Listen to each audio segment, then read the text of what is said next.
All right, while folks are getting in, I do have a quick video. This is interesting. It's a short video about the first non-speaking actor to voice a character for a syndicated cartoon. I know that doesn't make sense, but just watch this video. You ready, bud? Huh? Yeah. What's your episode, bro? Use your face on the New Orleans.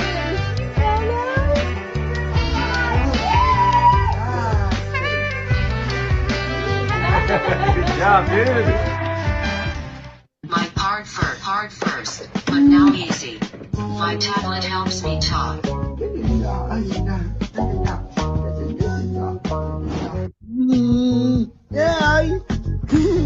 Yeah. Odin is the ultimate joy bringer. He can light up a room just with his smile. Are you proud of yourself? Odin is autistic. He's mostly non-speaking, but understands the world around him much like other 23-year-olds do. One of Odin's absolute favorite shows is Carl the Collector. I have a few collections that can help with that. In Carl the Collector, we want to show a broad spectrum of autism. It was kind of clear from the beginning that we always want to do a character that might be mostly non-speaking, and Paolo is a natural extension of that. My tablet helps me talk. Finding a voice actor for Paolo, it had to be an authentic person. Luckily, I knew Odin and his family. I would like a coffee, please. I said, Odin, what do you think about being on Carl the Collector? He just goes, woo! I helped Odin record his lines, and he chose the way he wanted to react to each scene. Yeah. Odin did an amazing job. Odin's reaction, hearing himself on the screen, was magical. You did that. You did that. PBS Kids cares about representing every kid and every family, and that means so much to families like ours. Happy. Welcome, everybody. Welcome, one and all. I'm going to call the meeting of the Wellness and Disability Equity Alliance to order. Great to see everybody here. My name is Dakota Brown. I am your chair for the day. I am the Cultural Community Liaison to People with Disabilities, and I work with County Mental Health and helping getting people linked to services. People with disabilities, their caregivers have been an underserved or inappropriately served population till now. So we're working on that. I myself identify as disabled, and we're just making sure that everybody is getting the trusted, trauma-informed behavioral health support that they need. We're just hoping to uplift and empower the disabled community. And we do make this meeting as accessible as possible. Captions are enabled. Our ASL interpreter has been spotlighted. And if you are deaf, you can hide all the participants who have their videos turned off. Yeah, Nancy, would you read the land acknowledgement? It's on the screen. Oh, sure. You come in, you don't know what's going on. I just assigned you a job. Go for it. Riverside University Health System Behavioral Health acknowledges the traditional, ancestral, and contemporary homelands of the indigenous peoples of Southern California, whose land it occupies. The Kuia, Capino, Luceño, Serena, Chemumwevi Yes. peoples and their ancestors have been here since time immemorial, caring for the land with great integrity, honoring the earth, animal, and plant beings, the water, and all peoples that lived here. RUHSBH creates relationships built on trust and accountability with its community members. With this land acknowledgement, we commit to be respectful to and mindful of tribal sovereignty, culture, and beliefs of the indigenous peoples of this land. Thank you so much. Appreciate that.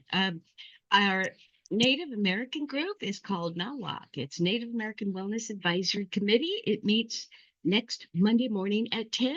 All are welcome. All you need to do is shoot Sean here. He is my counterpart, but to the Native American community. He's the liaison, and you can email him and he will send you an invite, and his email will be going into the chat. We can jump into the icebreaker. If you can say your name and which organization you're with and share with us a success that you've had in the last month. Maybe you accomplished something you were working towards. Maybe you met a goal or share a milestone. Maybe something wonderful happened to you, something unexpected. Just tell us about an accomplishment or an experience. And you can do it in the chat if you prefer. Okay, hi, I'm Joseph Page, and I'm with multiple organizations now. Riverside University Health System behavioral health client is one of my proudest, but I have recently joined forces with Donna Sautier. I'm out here at Lighthouse of Hope charity, and we're passing out food boxes to hundreds of people right here in Riverside. There are county workers that are bringing clients up here, and it is just amazing the work that she's putting in. We're going to help her get a building. Nice. Wow. It starts with us on an individual level and it just spreads. Thank you, Joseph. I can share if you like. I've sort of been on I want to call it a journey, health journey, better health journey. And I saw that Denisha's been going to the gym. I tried that for a while and it wasn't very successful for me. Last March, I bought a stationary bicycle and it sits in my living room so it doesn't become a clothes hanger. And since March, I've lost 40 pounds. Oh my goodness. Is that what you wanted? Yeah. Well, yeah. There's no like specific number I was trying to shoot for. I just thought, let's just see what I can do to get healthier. Thank you for sharing, Jane. Congratulations on your milestone and your success. Yes, you're getting claps and hearts all around. Who Hi, else? Dakota. Hi, Will. This is Will Rogers with Southern California Adaptive Sports, and I have some joy. I just got back from my primary care doctor, and he approved and submitted the codes for my new microchip foot for my prosthetic. Oh my goodness. Oh, I'm so excited. Yeah. So my vision will be more stable now. Will, thank you. And Will, yeah, SoCal Adaptive, and he does a lot of work with us.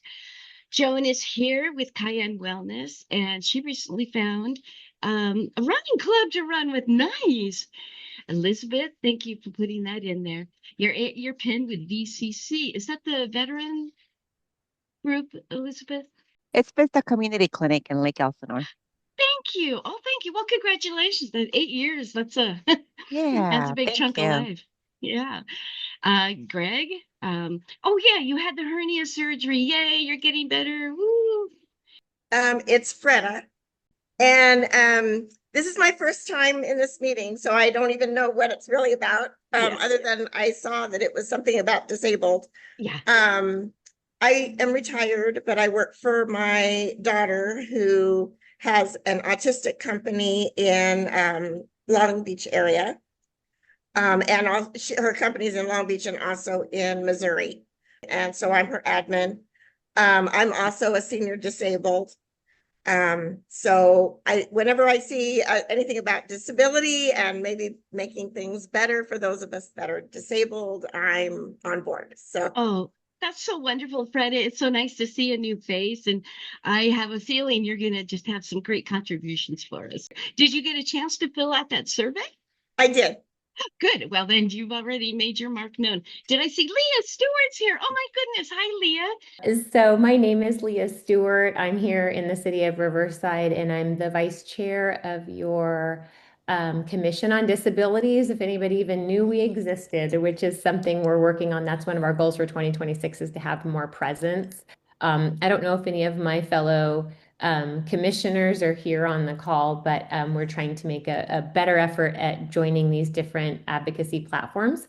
And for me, I have my office ribbon cutting is on Friday. I work in the well-being space in organizational development, and I look to workplace well-being as an opportunity for preventative medicine. That's my kind of new point of view.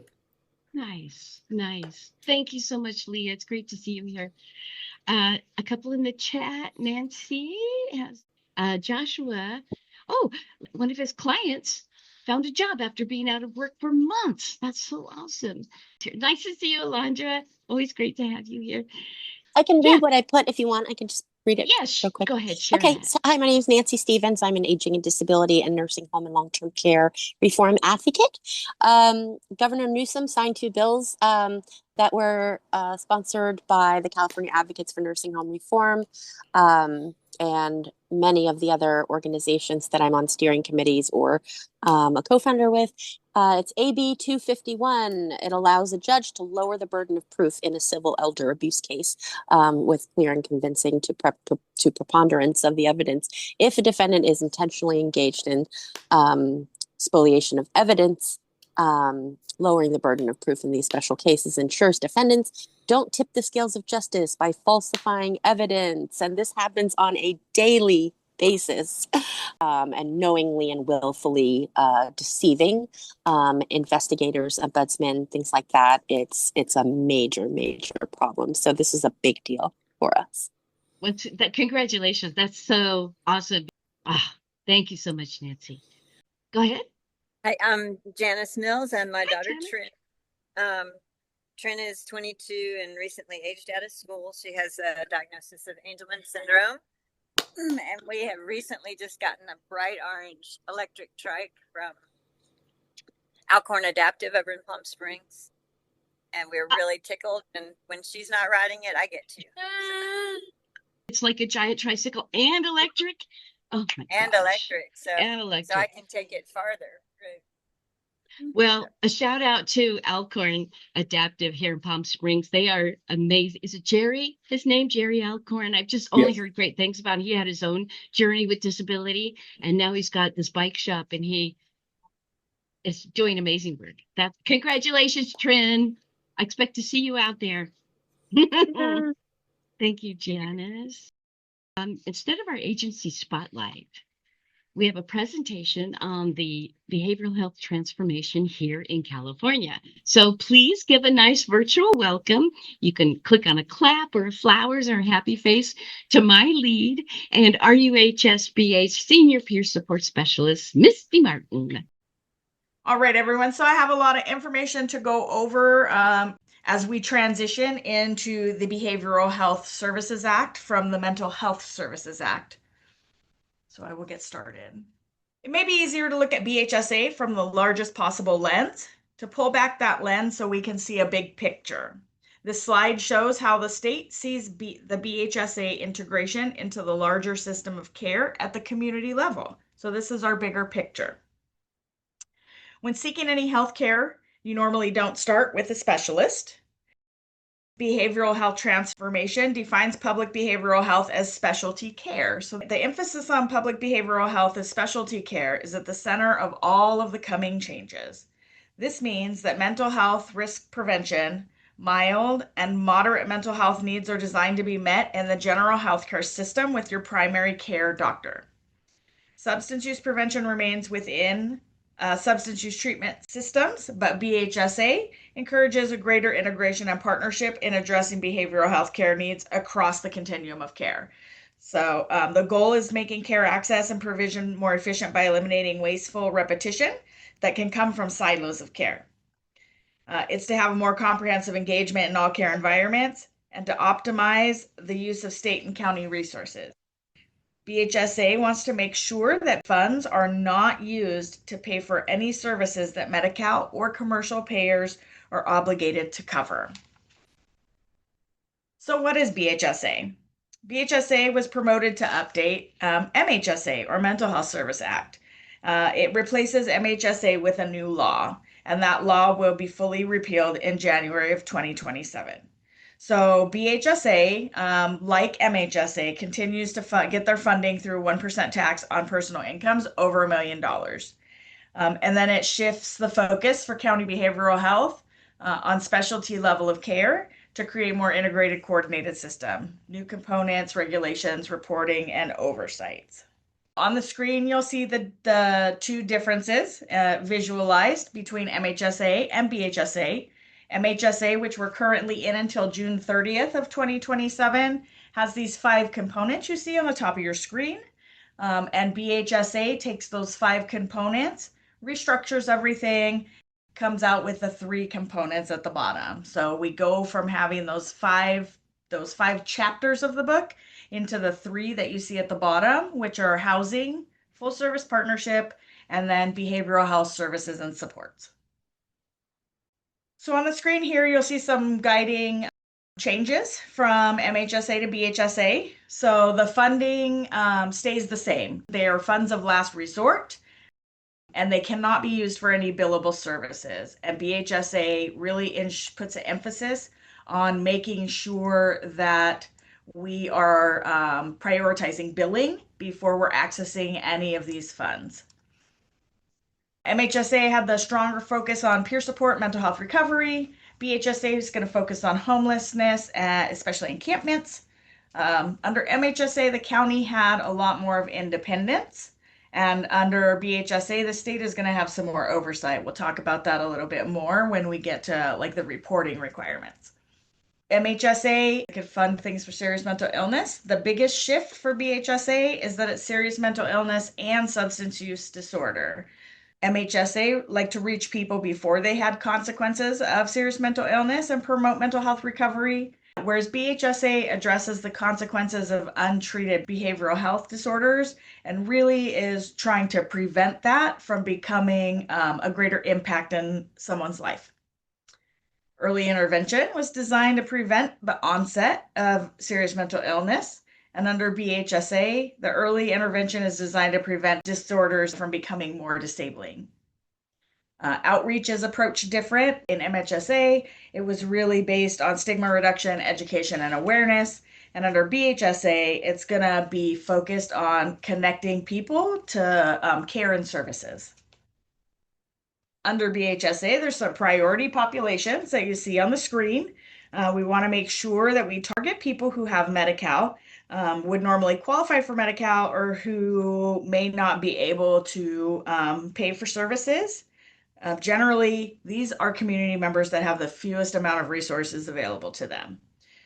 You'll see the populations on the screen. We're looking at eligible adults, older adults, eligible children and youth, their family members, anybody chronically homeless, or experiencing homelessness or risk of being homelessness, anybody who may be in or risk of being in the justice system, anybody reentering the community from the justice system or youth correctional facility, any person that is at risk of conservatorship or in child welfare system, or at risk of being institutionalized.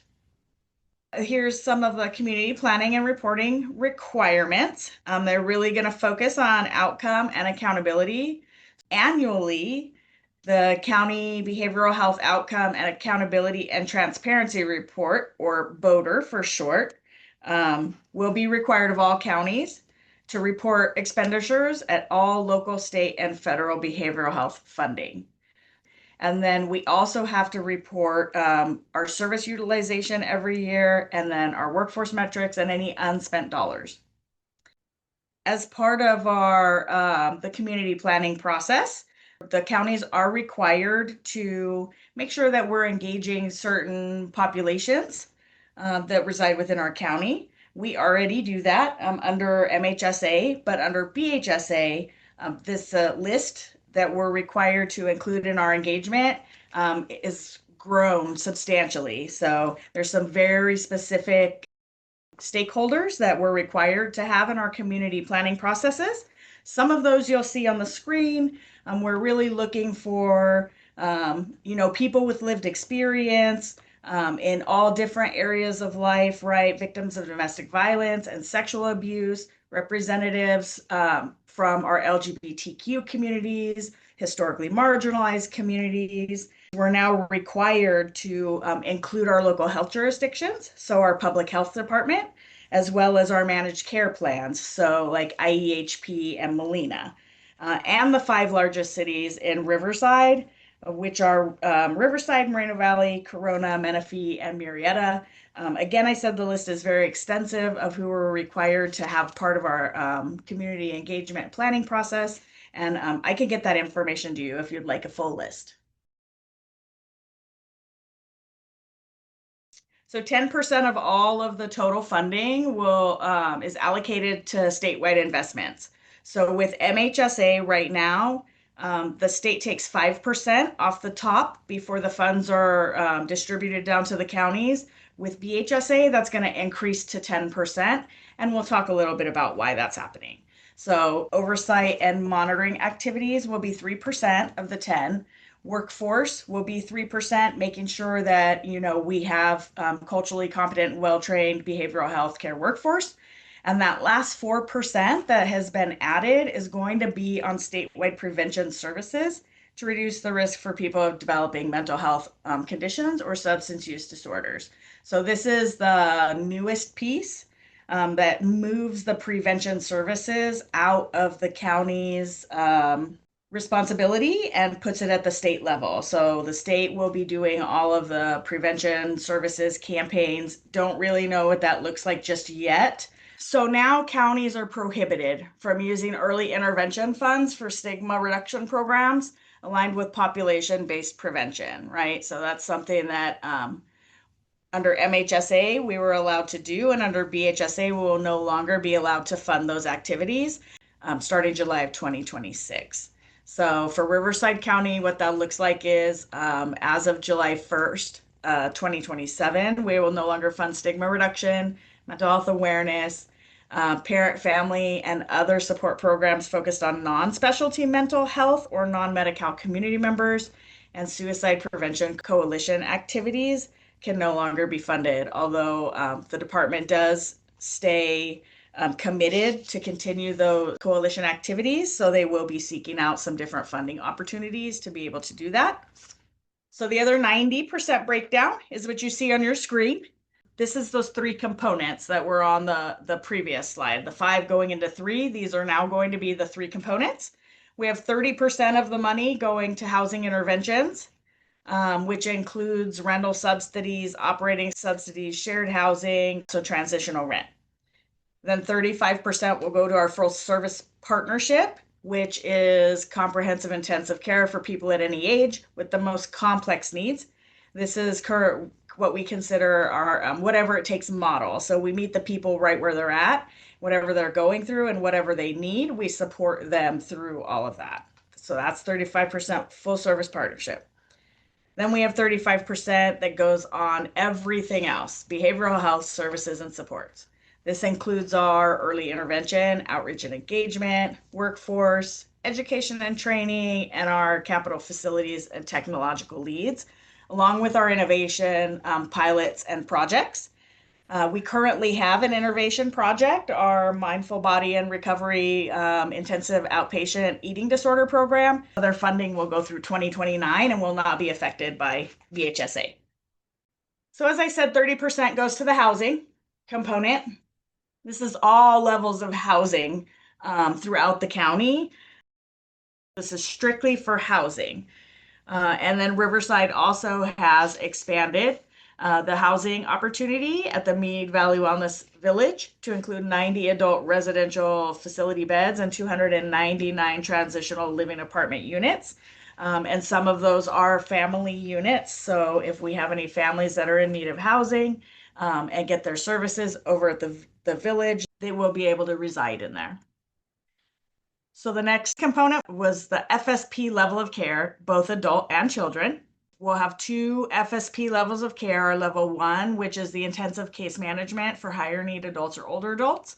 Then we have our level 2, assertive community treatment, which is a standalone evidence-based practice for highest needs adults and older adults. We will still have our outpatient for individuals stepping down from those higher levels that no longer meet the threshold for the FSPs and can receive some outpatient services. We have our individual placement and support model of supported employment, which will support those members who are ready to be integrated back into the community with everything from resume building, mock interviews, helping them with some interview clothes, being able to create partnerships with companies throughout the county to be able to help their members find a career or a job that really fits their needs and their interests so that they have a higher success rate and maintaining that employment. We will only have our one level of children's FSP care, the high fidelity wraparound.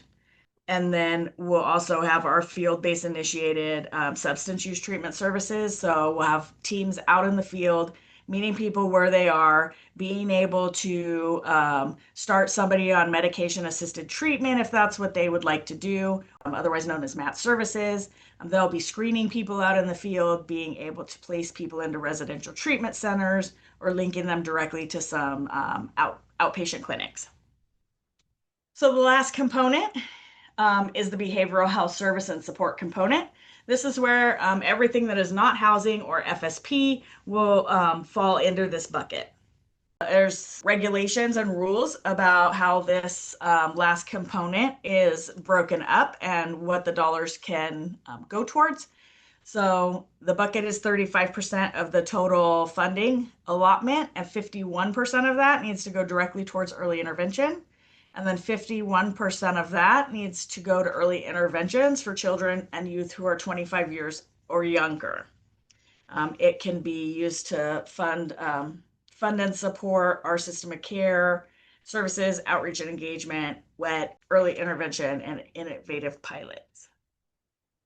And then what you'll see on the screen now is just a better visual of what that breakdown looks like for that last component. As you can see, the larger 35% gets broken down to the smaller 51%, and then 51% of that has to be utilized for those children and youth under 25 years. So for Riverside County, we don't expect a reduction in terms of services available in our outpatient systems. With BHSA and BH Connect, we actually will be adding to our services some required evidence-based practices.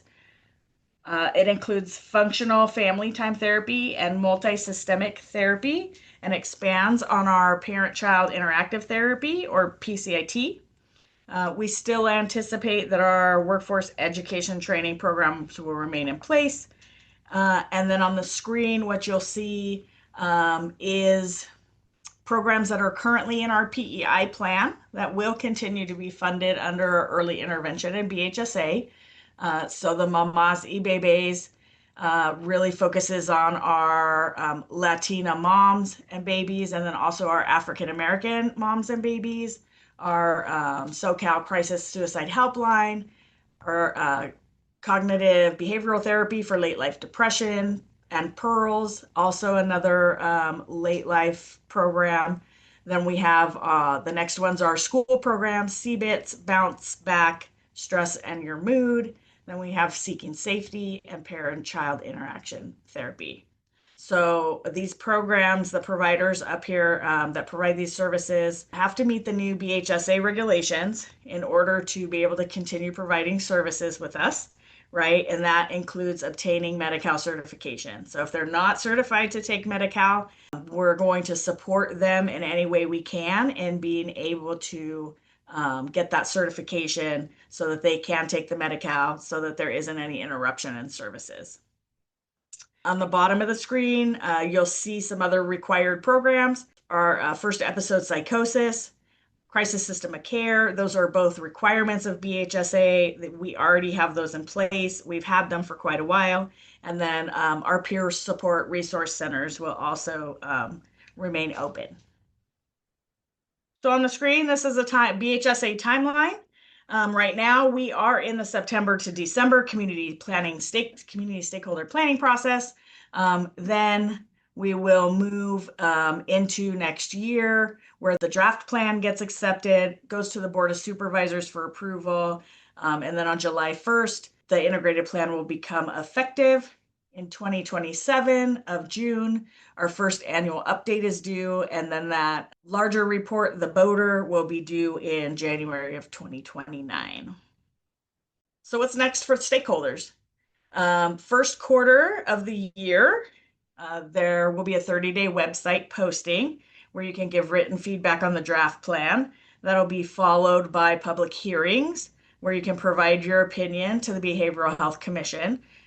During that time, there will also be virtual 24/7 videos online that you can access from anywhere. They'll have Spanish and ASL interpretation so that everybody has access to the information.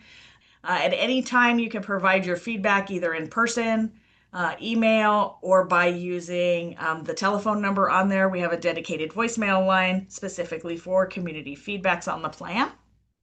And then your voice matters. So if you have a few minutes, if you could just do us a favor and take the survey, we really want to hear the community's voice and where they feel the emphasis of importance on behavioral health services.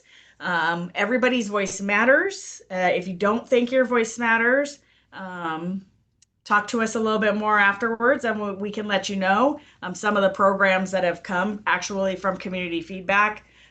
Probably one of our biggest ones is our crisis support system of care has transformed throughout the years based on community feedback from these public hearings. That's just one small but huge example that your voices matter to the administration here and how we're delivering services out to the community. And that is all I have for you. You're going to see a lot in the next few years of organizations asking you, the community, to please weigh in. The community planning process is so important to the BHSA, so that the community is going to bear some of the responsibility now. In addition to that, our own county, Riverside County, is looking for community voices.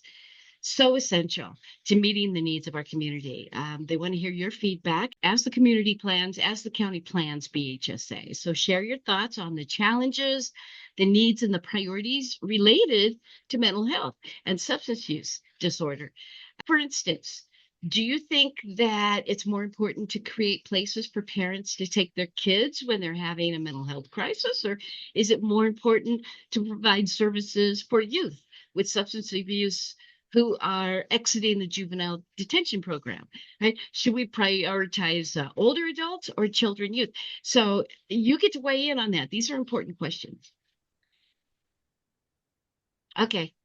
We want to do a Desert Recreational District update. And I do have some pictures. Christine is here as a spokesperson. We did sponsor this very accessible program. And we even made it more inclusive, since Nancy was nice enough to report to me a little problem on our property, and we got that fixed by the 31st. Oh, nice. Yeah, and these are some pictures of the big wrap-up event. How many people came? 700 is our last count. That's what I thought you said. I thought that couldn't be right, but it was. And so this was a really nice opportunity for people in the Coachella Valley to learn more about our own area. And is there anything else you wanted to say about it, Christine? No, just that we were really happy to see everybody attend. The line for pizza slices. I ended up assisting in serving, I believe it was something like 26 pizzas, and there were 2 slices a person. So it was like, I think it was something like 576 people or something. So not all 700 came for pizza. Will Rogers, I didn't see you in the pizza line. He came late, I think. He was a little late with his family. And Desert Rec District has a very robust adaptive sports program, and they do have a lot of consideration towards disability. So thank you so much, Christine, for that update. Thank you, Dakota. Thank you, Bruce. Thank you, Wade. Well, another event we handled this month was the Legacy Bridges, which is an epilepsy support organization. The Fall Advocacy and Inclusion Fair, they put a little posting online. Wow, what an incredible turnout. Thank you to everyone who came out and made the Fall Advocacy and Inclusion Fair such a huge success. From the moment the doors opened, the energy was absolutely contagious. Smiles, laughter, creativity. Everywhere you turn, there was a story being shared and a connection being made. Families came together to celebrate inclusion, advocacy, and the power of community. Every booth brought something special, whether it was information, inspiration, or just pure joy.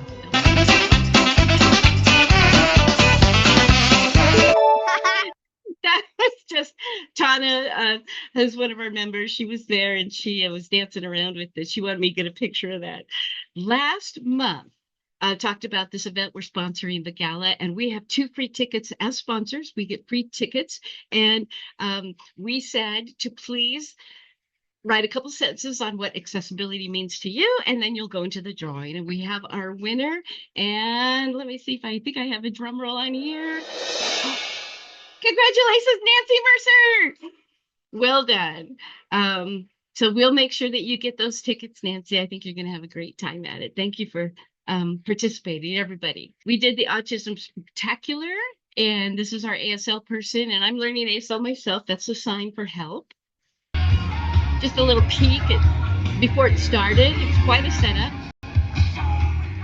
We attended the Residence Council at Rancho Mirage Health and Rehab, and that was kind of fun. The people, the caregivers took pictures of themselves. What else do I have? Oh, Nancy, did you want to speak a little on Courtney's situation? Just to give you a brief rundown, Courtney was at a hospital. Courtney is in her young 30s and was hit by a car. She is a Black trans woman and became a quadriplegic after being hit by the car. The hospital dumped her all of the nursing homes and board and care facilities. Denied her admission because she was trans, and those communications were in emails and communications back and forth from the hospital to the board and cares and so on and so forth. But they denied her care because she was trans and said she was a liability. There were degrading remarks made, saying they don't want trans people there, those types of things. And they finally hired a vendor to dump her at an illegal board and care where they left her on a couch with black hefty trash bags under and on her with stage 4 pressure wounds. They did not clean her, bathe her. They stole her properties. The board and care where she was dumped opened a credit card account and charged over $2,700 in items. The card was ordered with the board and care owner's middle name and personal cell phone number. And Courtney is now in a Catholic-owned nursing home and is healing and finding life again and getting the care that she needs. Thank you, Nancy. Yeah, it's an appalling story, and it matters to us all. I think because of when discrimination enters healthcare, it strips people of our humanity. And she is. Thank you. It's time for our trivia question. It's all about groceries and food. So for a $20 gift card to Albertsons, here's your question. It's multiple choice. You can answer on microphone or you can answer on the chat. What is smishing? Is smishing a texting scam, a snow skiing term, waiting for a public servant to get off the phone, or smooshing 2 fish together? I'm waiting. Oh, okay. So we got A. Oh, and that was Joshua. Congratulations. I think Joshua was the first one to get it. Is that right? No, wait a minute. I'm going up. Christine. Sorry about that, Joshua. No. That was Christine. Yeah, I heard about it in the news today. It's like SMS and phishing with the PH together. So it's these text scams you get. And often they're very urgent. Oh, you've got to respond right now. We're about to lock up your Social Security account. Let's see, Christine. Yeah, I've got your email address, so I can put it in for the gift card. You are shopping. Do you have an Albertsons down there in Palm Desert? Absolutely. Oh, great. We have a VIP membership at Albertsons. Okay. Well, congratulations. Thank you so much. And then now I want to mention about IEHP's recruiting people to be part of their community advisory committee. And it's to reduce disparities, and they're really hankering to get the disabled voice in there. They're trying to get a very diverse group of people to weigh in on things like, are the written materials that IEHP puts out, are they easy to understand? Are they in Braille? Are alternative formats readily available? Are language interpreters provided? So whether you're an IEHP member or not, they are looking for people, and they do have some incentives. They let's see, it meets every 3 months online and in person, and they can help you with transportation. They have gift cards for people who choose to participate, mileage reimbursement, respite care to take care of people so you can attend. And some people have said there's really long wait times before they get to see a specialist. So if you've ever had any of these issues or know anybody who has, and you want to report back to IEHP, they would love to hear from you. Especially groups like deaf, blind, chronic health conditions, caregivers of children who have special or complex needs. The applications need to be in by Thanksgiving, by the end of the month. And I have a frequently asked questions document on the shared drive that you can look at that. And then what I want to do now, before I do that, is play you a short video.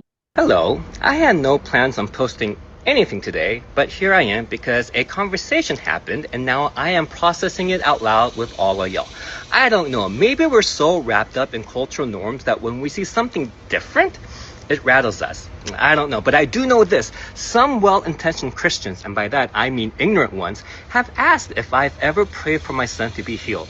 For those of you who may not know, my son is on the autism spectrum, and I am always like, healed from what? Healed from being exactly who he is? Healed from the way that his brain dances with the world in a rhythm that we're still learning to hear? Listen very carefully and very closely. Turn up the volume if you have to. My son is not a problem to solve. He is not a math equation that God got wrong. He is not broken. He is not defective. He is not missing some holy part that the rest of us apparently may have. He is a masterpiece. In every storm, in every silence, in every word, in every spark, he is a masterpiece. Do we face challenges? Hell yes, we do. Do I pray? Absolutely. Sometimes it's the only thing I got. But my prayer is never, God, make him normal. It's, God, help me see him more clearly. It's, God, help me love him in a way that he continues to bloom into the person you always intended him to be. It's, God, help me shut up when silence says more than words ever could. You don't fix masterpieces. You honor them. You sit in awe. You let them change how you see everything else. My son and all of his peers are not less than. Yes, he is different, but that difference, it's where wonder lives. It's where God whispers. And if that makes you uncomfortable, good. Holy things usually do. Maybe his difference isn't the exception. Maybe it's the invitation. So don't waste prayers trying to make him normal. Pray for a world with eyes to see him rightly and hearts big enough to love him well. People say we need to get less autistic people in the world because life's so hard for them. That was a Facebook posting, and I said, no, we need to make a world that is accessible and is productive and welcomes and people who have differing brains and bodies. So thank you for letting me share that with you. Before we do our community announcements and our bulletin board, we're going to talk about our next meeting. We want to have it in person. You know, we had last year, our Christmas party was in person at Ruston, and we had a lovely time. So I'm going to launch this poll and see if you do want to meet.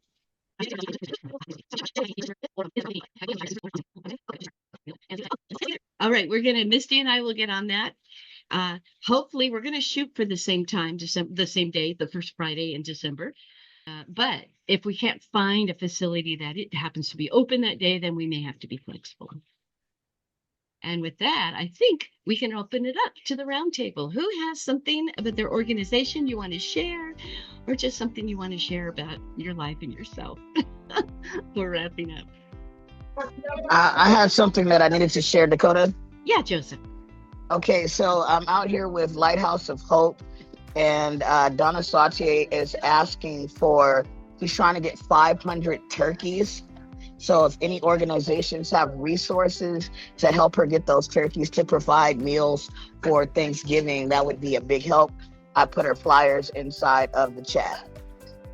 Oh, excellent. Last call for any last minute announcements, yearnings, whispers, prayers. All right. This meeting of the Wade Alliance is now adjourned. Thank you so much, everybody, for coming, and have a wonderful, wonderful weekend. You're all so lovely.